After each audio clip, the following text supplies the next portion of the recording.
Still on the matters president. Right to work is access to health services, as well as the right to education are some of the areas that were affected by the measures put in place while fighting the spread of COVID-19, as the chairman of Civil Society Platform explains.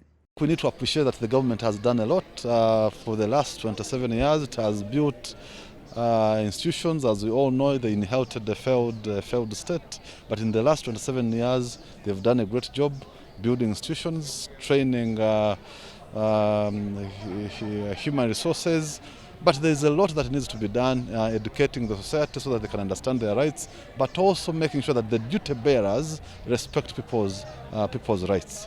So, for example, as you all know, COVID affected institutions. You saw the challenges between the citizens and the police, and also you see of recent when someone is caught drunk,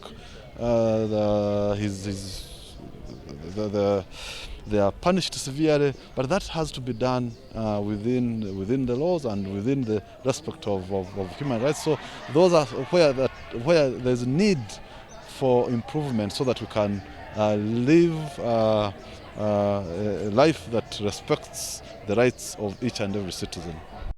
The COVID-19 pandemic also had an impact on economic and education sectors, which affected the rights of people to access work and quality education.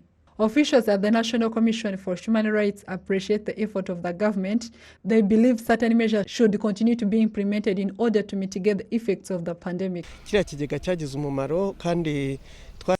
We appreciate this fund and women's participation in it, but there is a need for them to participate more, which will help them to continue making progress.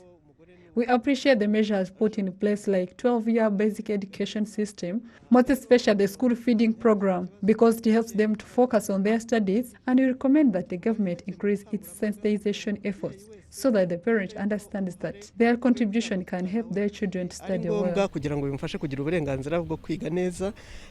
The National Commission for Human Rights also commended the way government provided food supplies during the total lockdown implemented at the height of the COVID-19 pandemic, meant to assist people who survive on daily wages that were unable to work.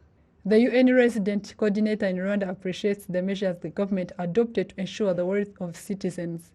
Really portrayed it as a good example. They have even achieved now the target set up for December 2021 for vaccination.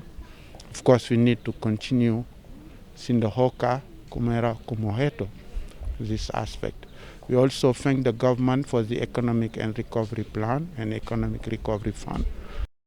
Discussing the progress made in the development of human rights in the context of the COVID-19 pandemic coincided with the celebration of the 73rd anniversary of the publication of Universal Declaration of Human Rights. Betty Mutoni, reporting for RwandaTV News.